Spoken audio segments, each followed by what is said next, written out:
Bismillahirrahmanirrahim. Assalamu alaikum, dear students. Welcome you all in lecture 01, example 05.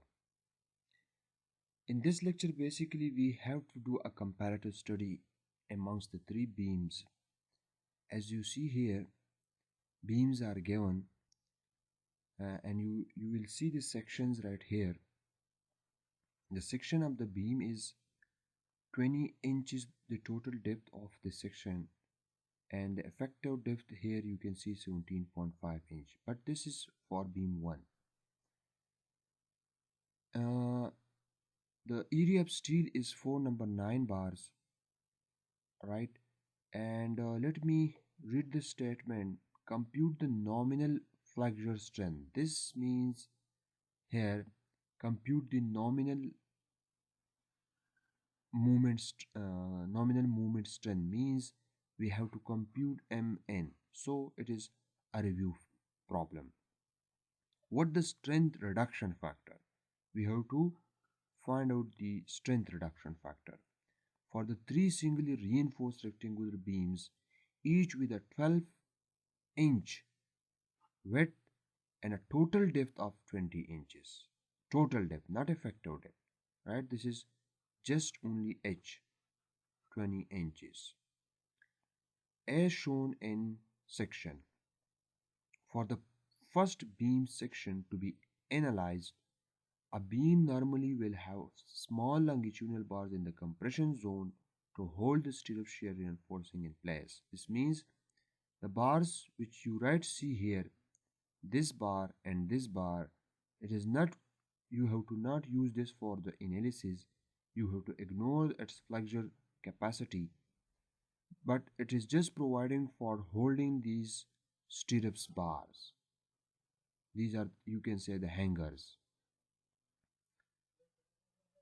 These bars typically are ignored in the calculation, right? Assuming that the beam has 1.5 inch of clear cover and use number 3 stirrups. We will assume the distance from the tension edge to the centroid. So the effective cover which you write here, see the effective cover, this one. From the bottom of the beam to the centroid of the steel, it is 2.5 inches. And clear cover from the bottom to the lower face of this stirrup which is right here, it is 1.5 inch. So you must differentiate between the effective cover 2.5 inch and the clear cover that is 1.5 inches. You must make sure this difference. In beam 1, we have given FC prime 4000 psi, Fy 60 ksi, AST 4 square inches. But beam 2 is same like beam 1, but we just need to change the FC prime value, this one. So if we change the FC prime value from 4000 to 6000, what will be the effect? What percentage increase it will in the nominal moment capacity, that is Mn. Same as beam 1, except increased tension steel to 6 number 9 bar in 2 layers. So here this beam is very important. I have already write down the solution of beam 1 and beam 2. I will just share the solution, but I will solve the beam 3 because beam 3 is a little it is a different case from example 1, 2, 3, right, 4. So that's why we will use this beam, that how to analyze such a section when there are 2 layers of reinforcement, right? You see here we have 2 layers of reinforcement. One layer of steel is this one and one layer of steel is this one. So 2 layer. So here you can see there epsilon s will not be equal to epsilon t, but in all 2 beam cases, here and here, you will see epsilon s equals to epsilon t. So let's start. First of all, we start what we have to find out, right? These are our main objectives. So finding the strains epsilon v values for beam 1, 2, 3, finding p value, finding mn value, and checking the minimum and maximum steel reinforcement. These are our objectives. So we start beam 1. So in case of beam 1, we know FC prime 4 KSI, FY 60 KSI is given, B given, D given, and H is given. Although D is not given, make sure D is not given. We have to find out this. How to find out this? It is so simple. The overall depth is given, that is 20 inches. So if H is given, that is 20 inches, and we know the effective cover. The effective cover is given, that is 2.5 inches from the bottom. So we can find out D, that is 20 minus 2.5. You need to subtract the effective cover, not the clear cover. Although the clear cover is 1.5 inches, right? If you want to obtain this 2.5, you have to add the stirrup dia, that is 3 by 8, plus the half of the lower bottom reinforcement, that is number 9. So number 9 divided by 2 divided by 8. 9 divided by 8, it gives you the diameter of the bar, and divided by 2, we half them.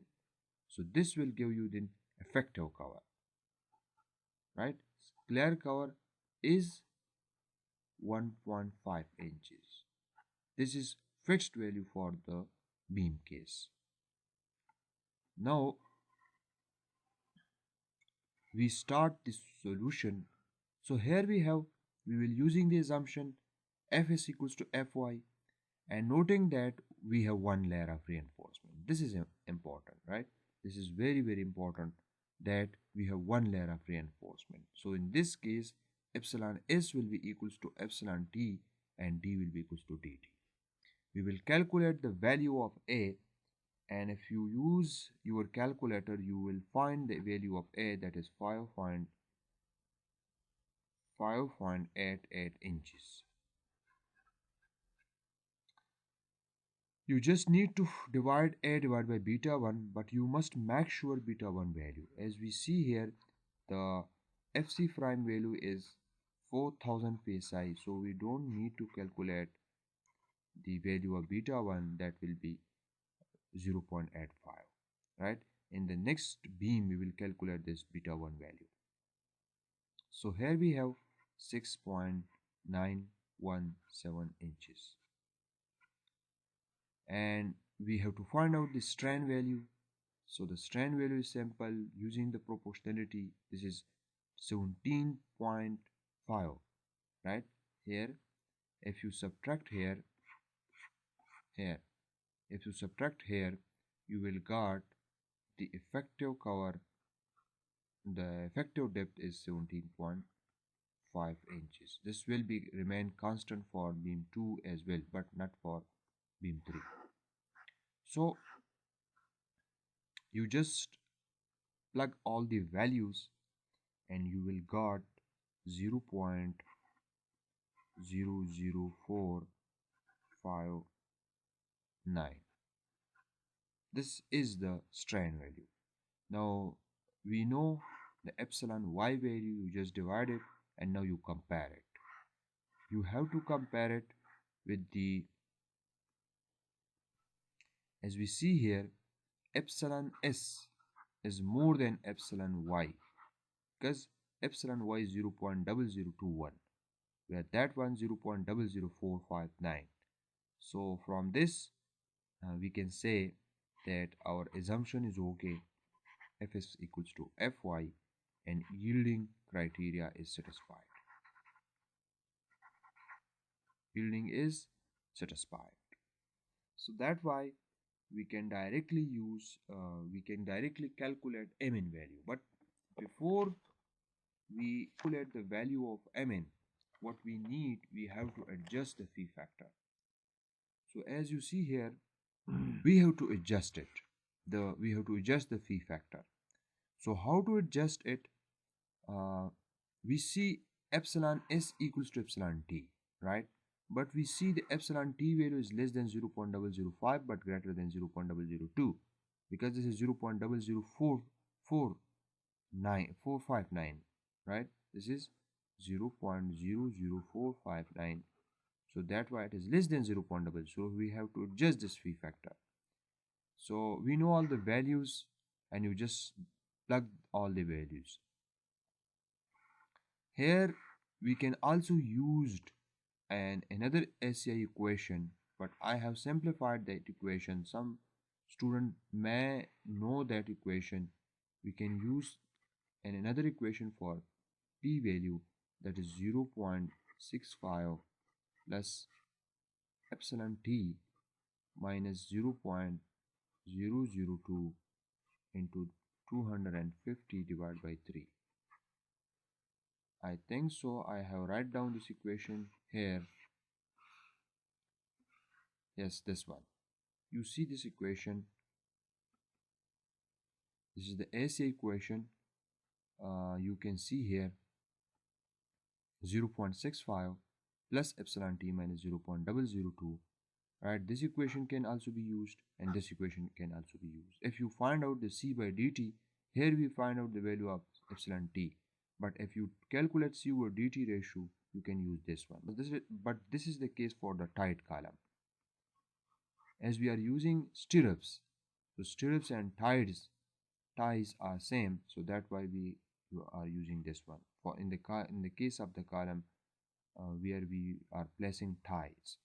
If you are using in the spirals, so in the case of spiral, you will use this equation, right? This one and this one. This is important to understand because many students don't know my equation, because that is the simplified one. I have simplified this equation, right? This one. But for the spiral case, we will use the above equation, right? I don't check this equation for the spiral case. So I will check it and I will share it, whether it works for the spiral or not. Now, here you can see the we will adjust the phi factor right here, this one, and we will plug the value, and we got the value that is 253 kef feet. This is the required strength value for the case. You must remember this value, right? We will use this later. Now here is the case for the S minimum, and we know S minimum is 3 into FC prime under root or 200. So you just compare these two. What will be the results of 2? Now let me rub this, because it not give you this one, right? It will be, we can say that 3 into FC prime is less than, right? It is less than 200, so that's why we are using 200 divided by Fy, not using the 3 into Fc prime under root, because the value which will give you this one, so that value will be lesser than, I think so, it is 164 roundabout. Please check it. So 164 psi. So 164 is less than 200, so that's why the governing equation is 200 divided by Fy into Bg into T. So BW is 12 and D is 617.5. We got 0.7, and 0.7 is less than 4 square inches. So here the minimum steel reinforcement is okay, right? So this is the check for the minimum case. This winds up beam 1, and now we turning towards the beam 2. So beam 2 is right here, but here you can see these nodes, and we changing the FC prime value from 4 ksi to 6 ksi, increases the FC prime value, not significantly increases. This is important. Not significantly increasing the Mn, that is the flexure capacity or flexure strength, but it does increase the ductility. This is important. We're changing the section from transition zone to tension control section. As you see here in the previous case, that beam 1 is in the which zone, is in the zone of transition zone. We know this diagram. I have recorded a separate lecture, I think so, for 8 or 9. So go there and watch that lecture. We know this diagram, right? We have discussed it in so many examples. So here is the case. This is compression zone. This is transition zone, right? TR zone. This is transition zone. And this is the tension zone. So beam 1 basically in this zone. Beam 1 basically here in this zone. Because we see, we calculate, this is 0.002 and this is 0.005. So our value is right here, right? This is 0.0045. This is our value. And here our value is, that is 0.87, because this value is 0.9 and this value is 0.65. So we interpolate the value with the help of the 0.65 and we got this value 0.87. Now in this case, if we change FC prime, so what will be the effect?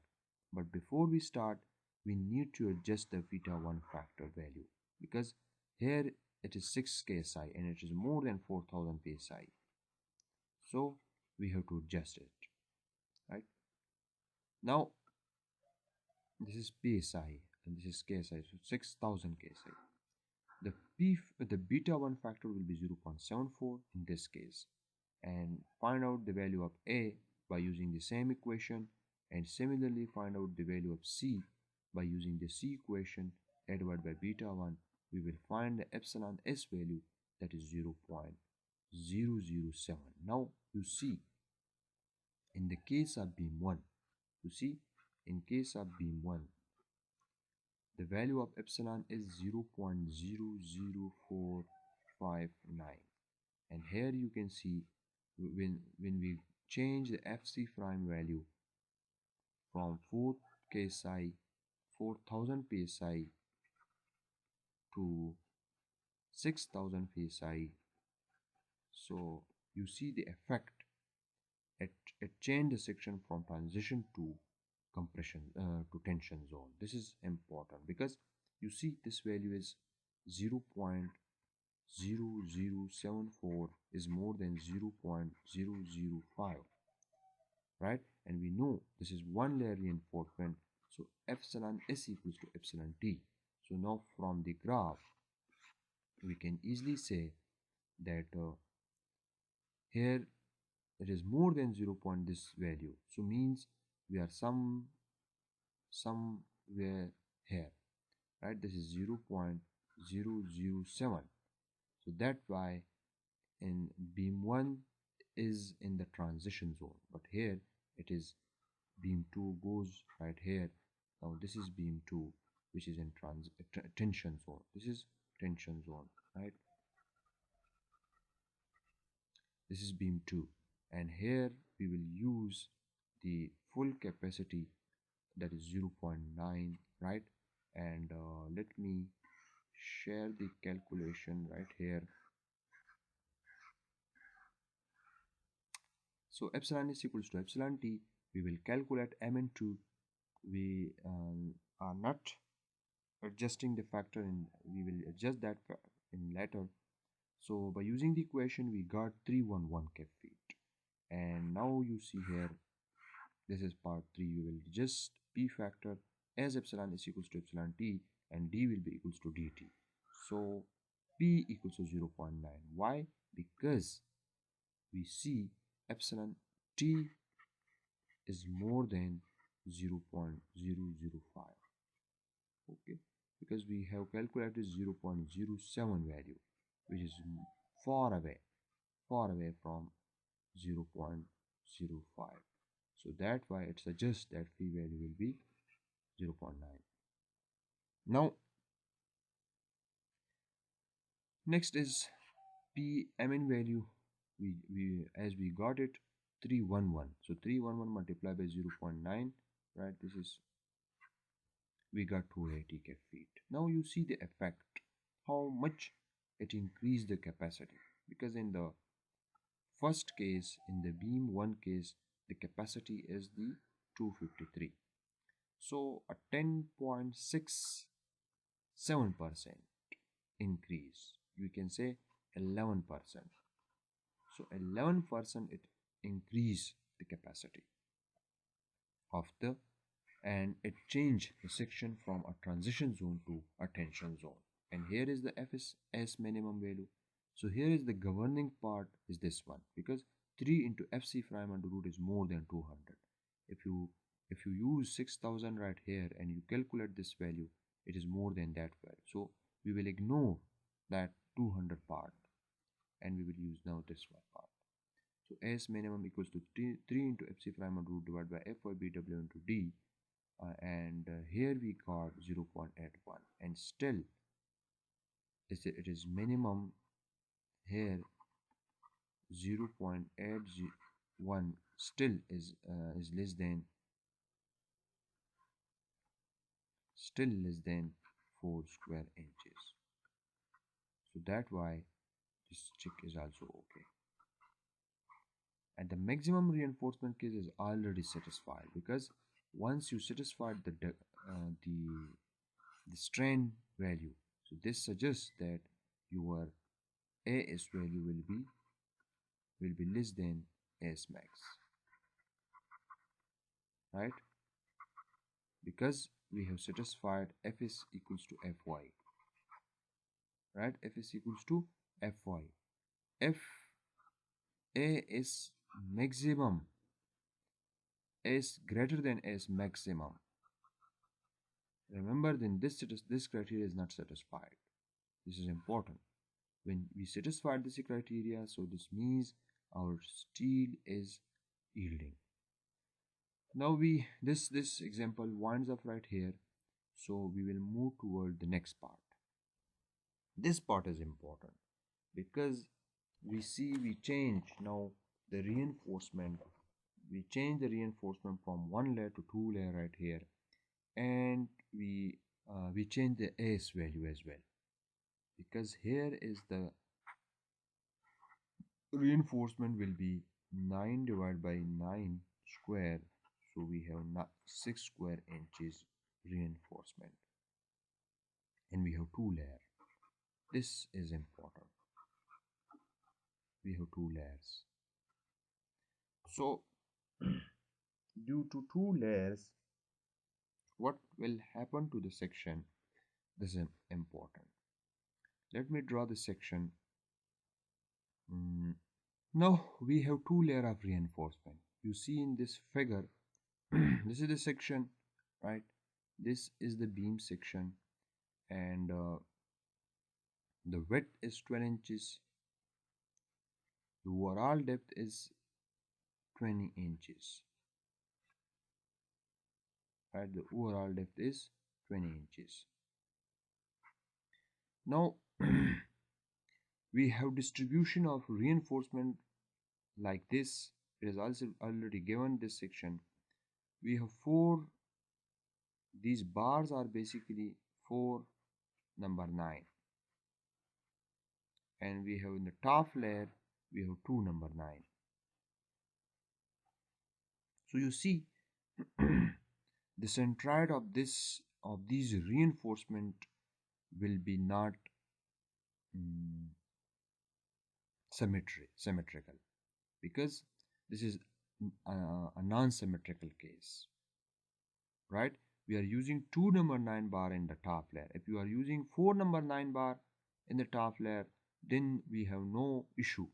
We can find out the center to center distance from the center to center distance of the top layer and bottom layer, and we will consider that will be our centroid.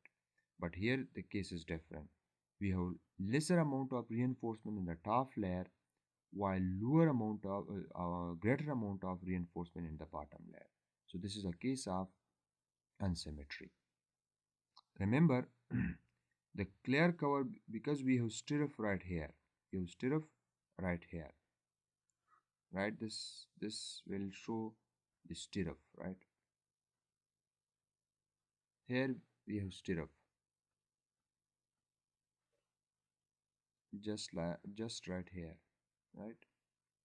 Here we have stirrup. So the clear cover from the lower face of this stirrup to the bottom, it is given to us, that is 1.5 inches.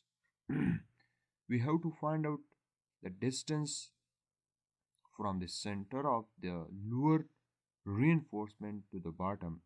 Remember, lower layer means, let me draw right here.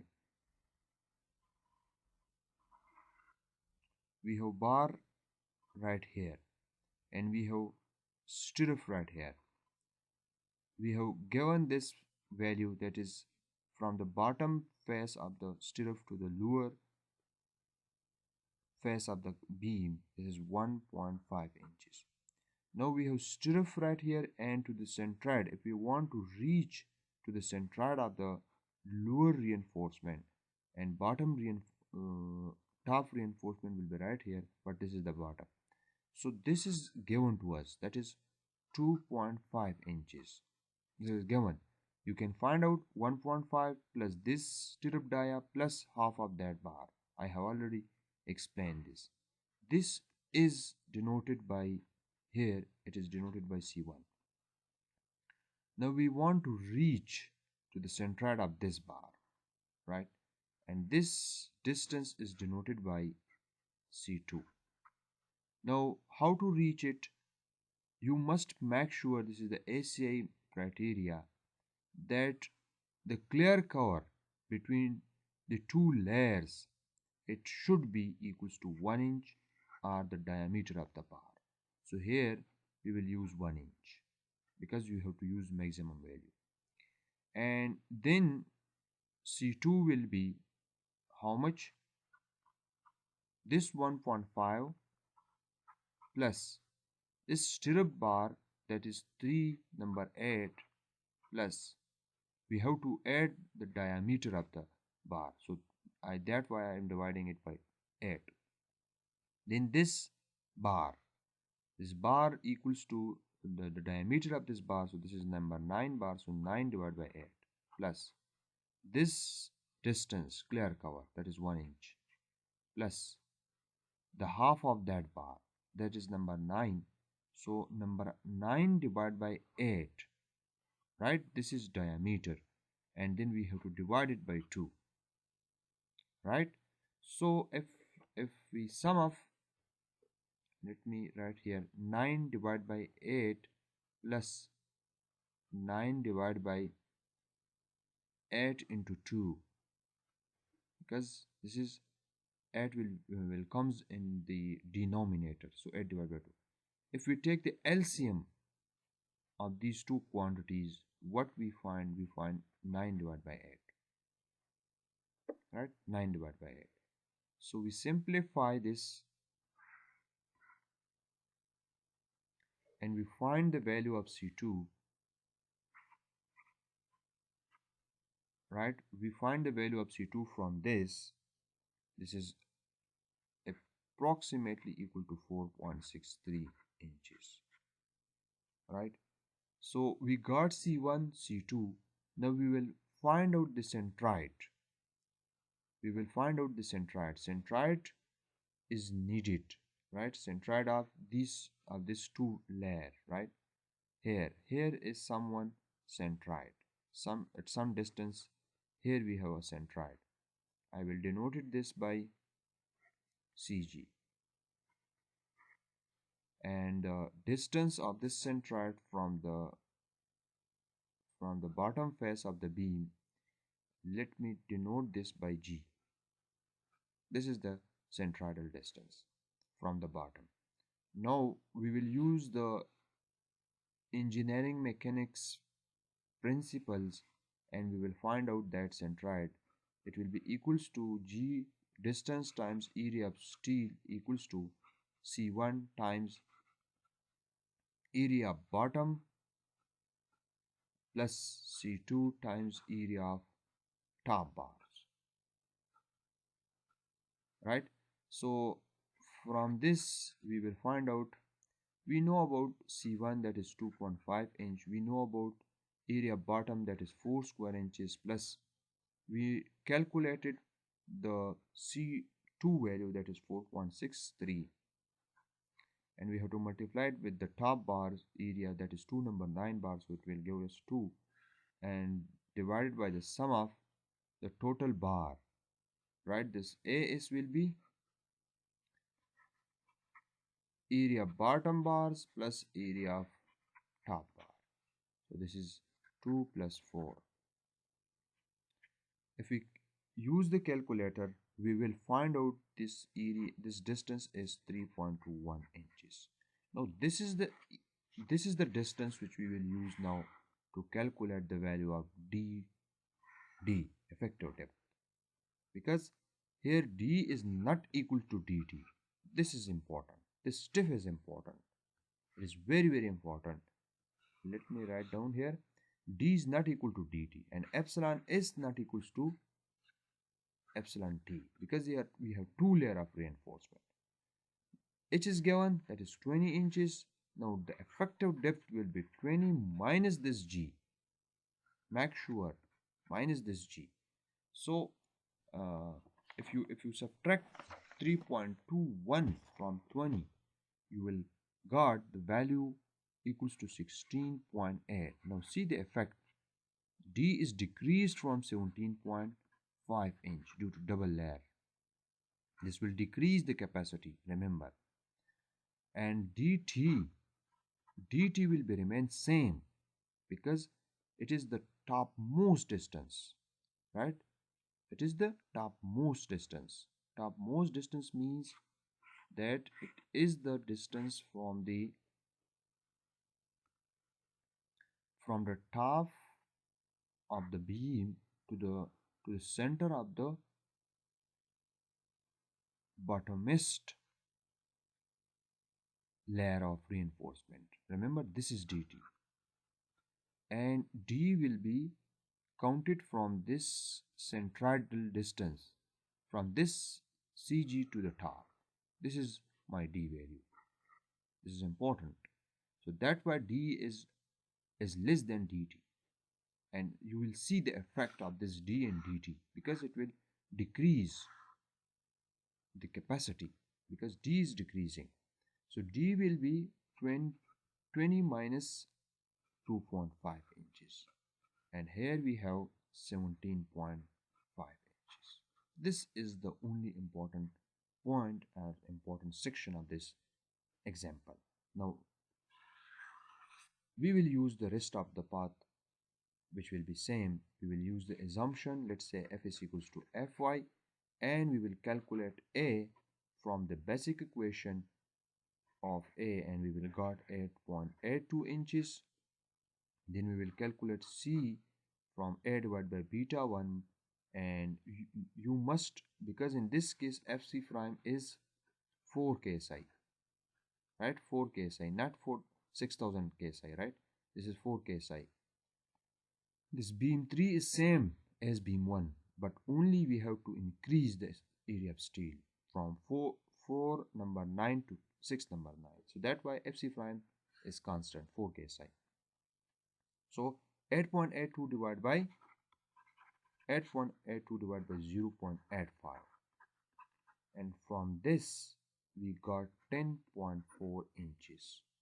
Now here you people will see some amazing result once you calculate epsilon s from the proportionality, that is d minus c divided by c into epsilon u. Now you observe the difference.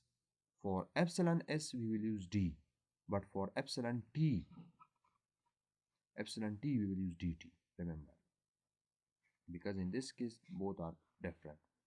Now we know d, we know c, all the values in our hand, so we will put it 0.0186, and this is the effect, because you see epsilon y, that is 0.0021, which is more than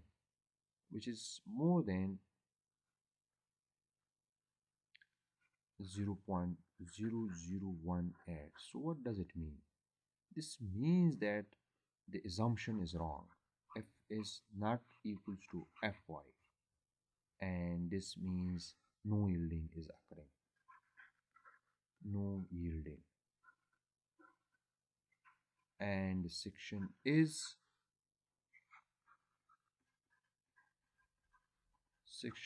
over reinforced. The section is over reinforced. This is amazing. This is amazing, and it will lead towards the calculation of over reinforced section. And I think so we do this in example number 3 or 2. So please watch that example. We have to calculate the value of t. The t value is s. Here we will use fs. So we need the value of fs, right? So this equation will be changed. Now a is, we know fs from Hooke's law, it is equals to e s into epsilon s, and we know a is, e is, we know epsilon s, which is d minus c divided by c into epsilon u. We know this, and we also know c value, that is the compression force. So this is 0.85 fc prime into ba. We know this, and it can be further simplified by using the value of a, 0.85 fc prime into b. We know a equals to beta 1 times c, right? So we will use this equation, and by using this equation we will find out the value of a.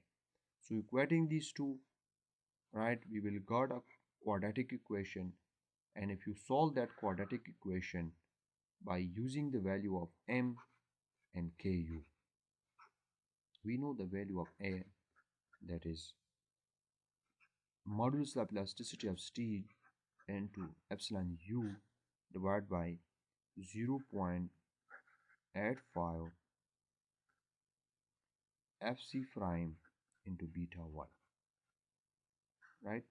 This is just to simplify the quadratic equation, right? We just plug this m value to simplify the quadratic equation. We know FES, that is 29,000 KSI. We know epsilon u, that is 0.003, fc prime 4 KSI, beta 1 0.85. So if you use your calculator, you will find the result 30.1. And we know the value of ku, that is c divided by d. Now we don't know the value of c. We need to find out the value of c. So as in example number 3, I think so, or in 4 or 3, I think so, we use this equation that was an over reinforced section. So let me use the ku equation, and we will find out the ku value. So ku, we know ku equals to square root m times rho plus m rho divided by 2 square minus m rho divided by 2. This is the equation which is used for calculating the ku value.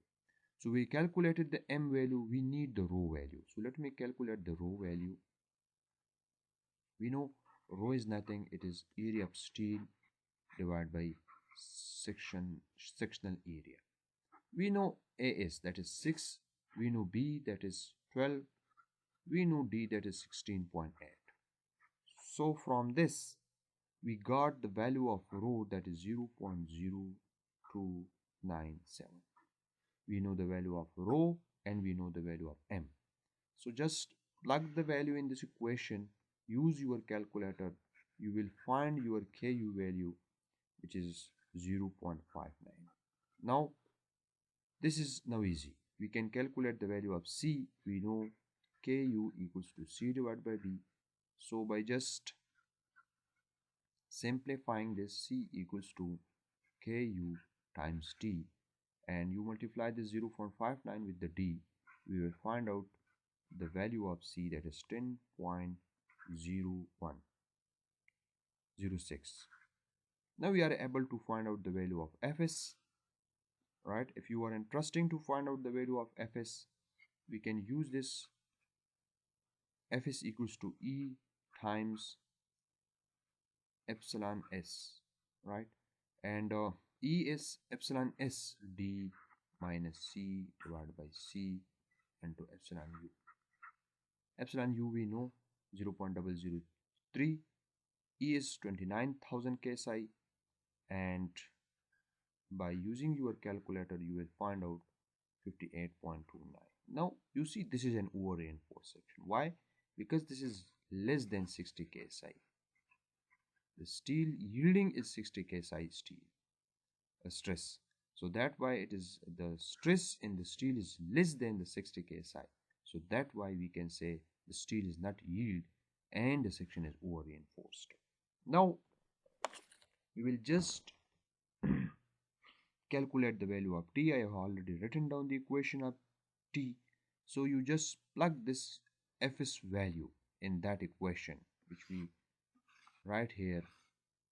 Let me show you that equation right here. If you plug the value of Fs right here multiplied by 6, you got the value of T, that is 349.73. Similarly, we know the value of C, so 10.06. You plug the value of C right here, you will see the both values of T and C. So let me write down those values. If you put the Fs value, that is 58.29, in that equation, you will find the value of T, that is 349.73 kips.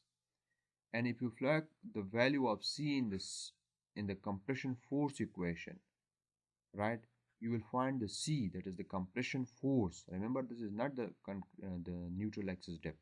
This is CC sometime written down. It is force, tension, compression force, and that is tension force.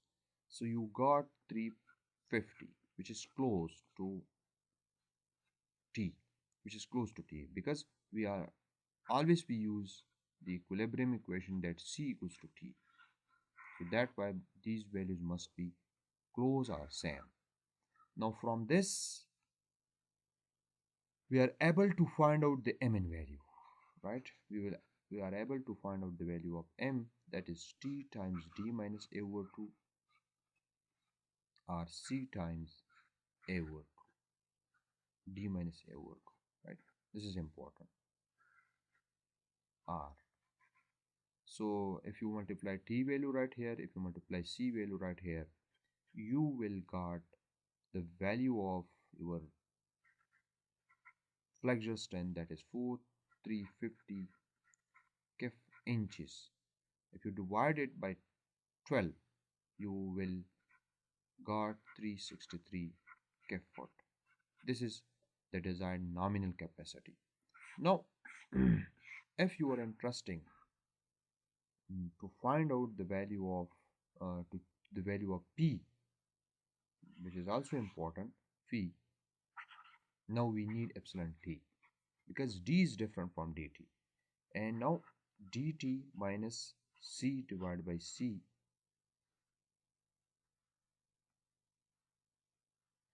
dt minus C divided by C into epsilon U, that is 0.003. If you use your calculator, you will find the value of 0.002. Now this is amazing, right? This is amazing because you see epsilon T is is more than epsilon Y. Why? Because you see, on the basis of epsilon T, the section is in the transition zone, right? The section is in the transition zone, because here you can see this is 0.0022 more than epsilon Y, which is 0.0021, right? But epsilon T is greater than 0.002 but less than 0.005. So we have to adjust the phi factor, 0.48 plus 83.3 into epsilon t, or we can use the equation 0.65 plus epsilon t minus 0.002 into 250 divided by 3. This is an interpolation equation. You are using either this equation, either this equation. From both the equation, you will find out the p value, that is 0.67. Now this is the effect of poor reinforced section. We will decrease the capacity roundabout by 23%, I think so. Not 23% because 100 minus 67. So 10, 3 and 9, 6. This is 3. So 33%. This is the effect. You see, we are decreasing the nominal capacity by 33%.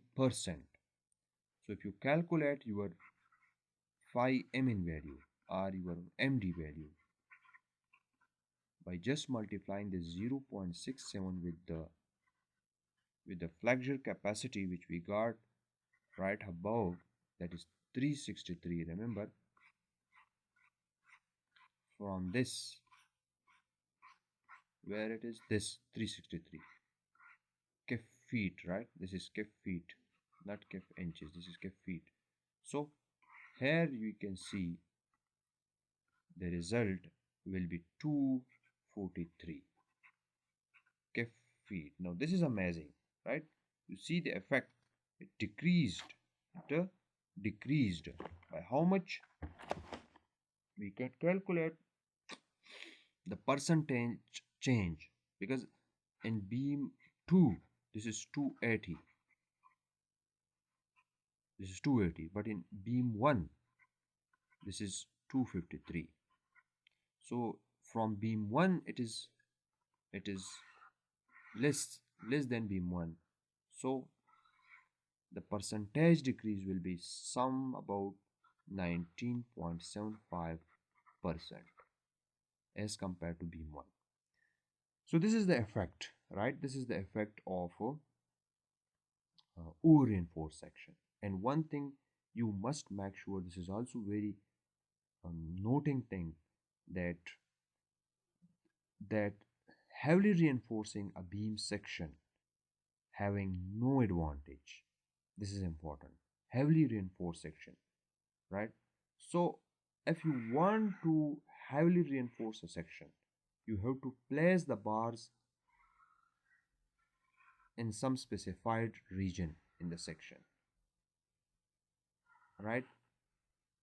As we see here, we place extra bar right in tension zone, but we decrease the capacity because our section leading to an over reinforced section. So if we place those extra bar right here in the compression zone, so we will increase the C value, right? We will increase the C value, and we can increase the capacity, Mn capacity, which leading toward the W reinforced section. So I have already uploaded lectures over the W reinforced section, so please watch those lectures, because if we flash those two number 9 bars right here, so we can increase this capacity. That is a different case, right? A different kind of analysis, which is an O reinforced section, no, W reinforced section, right? Sorry. So this winds up this examples right here.